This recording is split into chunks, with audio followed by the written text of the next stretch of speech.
Hey everyone, welcome back to another edition here of Two Satoshis Live. I'm Jeff Dorman, CIO of Arca, and we're going to talk about what we wrote about this week on our blog. That's our Two Satoshis, available at ar.ca/blog.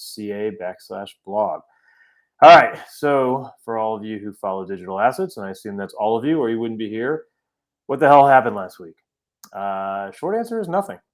We actually looked at the closing prices of Bitcoin and Ethereum on Wednesday, right before Thanksgiving, and again Sunday night, right before Asian markets opened and the US market opened.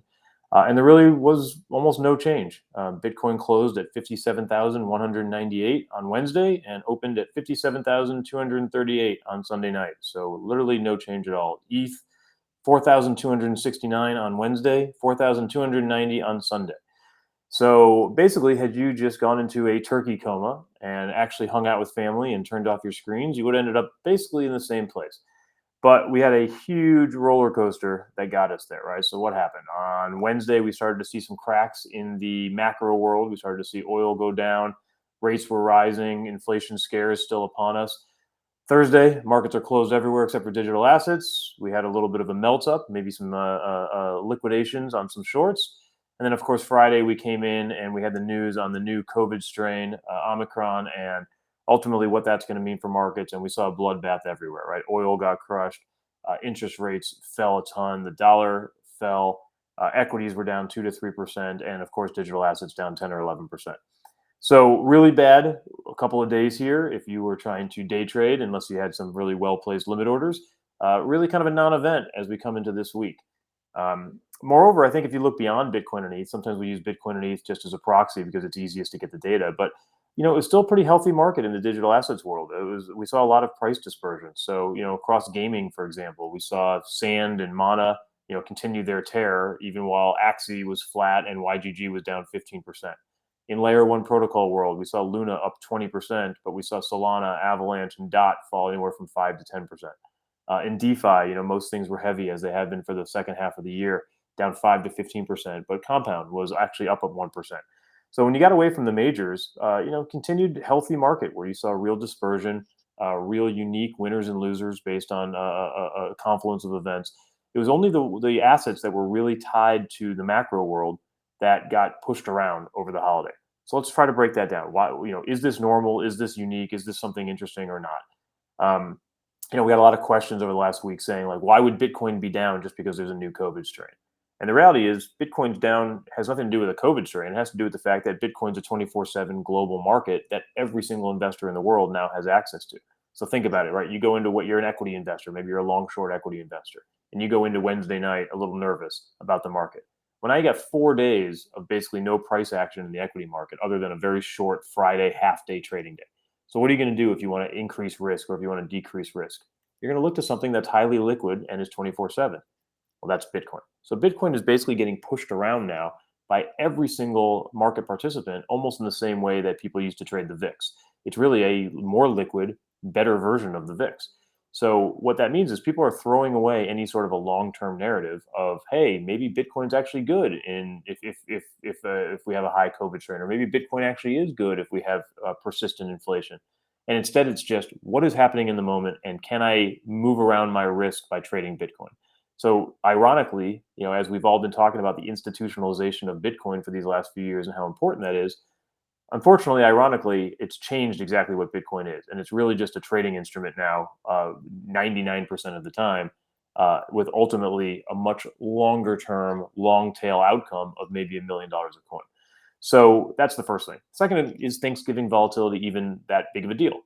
We went back and there's actually a couple of charts in the actual write up that we have on our website. We went back and looked at what happened, T-2, T-1, as well as T+1, T+2, T+3. It turns out Thanksgiving is almost always really volatile. You can go back from 2015 to 2021, a ton of instances of Bitcoin moving anywhere between 5 and even 12% over those 4 days around Thanksgiving.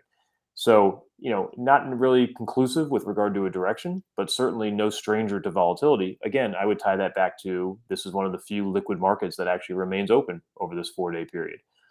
And then finally, a shout out to our friend Alex Kruger, who you can find at Kruger Macro. But he said, Bitcoin's up basically 86% for the year. which equates to 0.35% per day, but the average weekend return has been negative 0.3%. So basically, all of the gains this year have come from Monday through Friday when, of course, institutions are trading and nothing happens on the weekend of any significance. You can go further. We actually ran the data. Weekends are actually mean reverting, meaning whichever way it goes, Friday night to Saturday, regardless if it's up or down, usually by Sunday night, it mean reverts back the other way. So, long-winded way of saying that absolutely nothing that happened over the last 4 days is relevant at all. It was much ado about nothing, and we came back in Sunday, and what happened? Equity futures were up, Bitcoin and ETH are up. The rest of the digital asset market continues to be healthy, with different sectors performing for different reasons. So we came in pretty bullish into the market, and we're going to remain bullish here, certainly through December here. Got a lot of good tailwinds at our back right now. One is the fourth quarter, typically very strong for digital assets. Nothing's going to change there with regard to our view there. Second, we've put this chart out a lot of times. In fact, I just put it out again on Twitter this morning. The first 10 days of the month have been abnormally strong, averaging 15 to 20% gains relative to the last 20 days of every month, which have been basically flat. Why is that?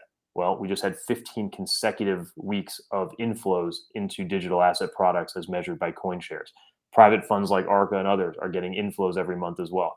What happens when you get inflows? Those inflows come on the first of the month. You have to put that money to work. So generally pretty bullish for the beginning of the month as we roll into December. And finally, I looked at Bitcoin's returns from Thanksgiving to New Year's Eve for the last 6 years.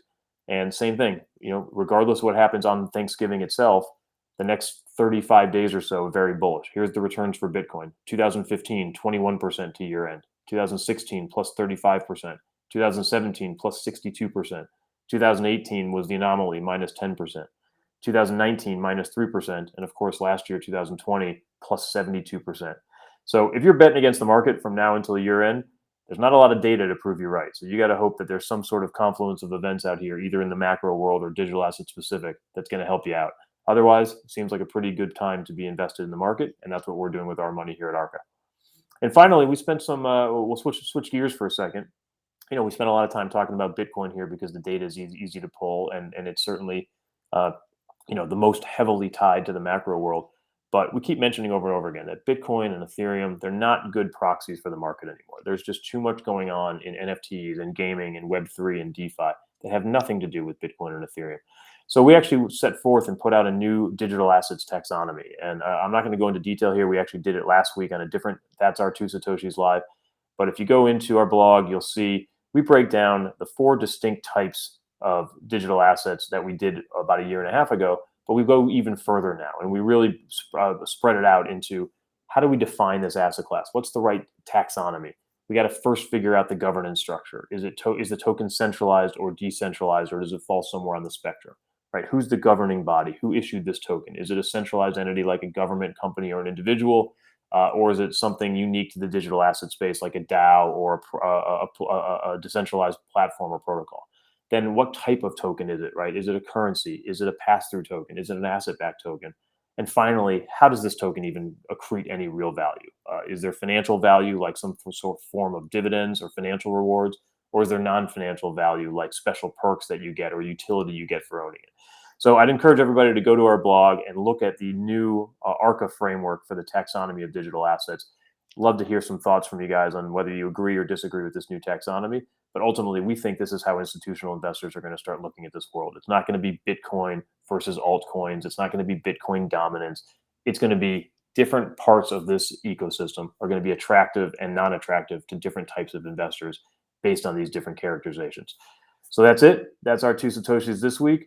Next week, I'm sure I'll be back with another Arca employee with me instead of just doing it by myself. But hope everyone had a good Thanksgiving, and we'll see you again next week.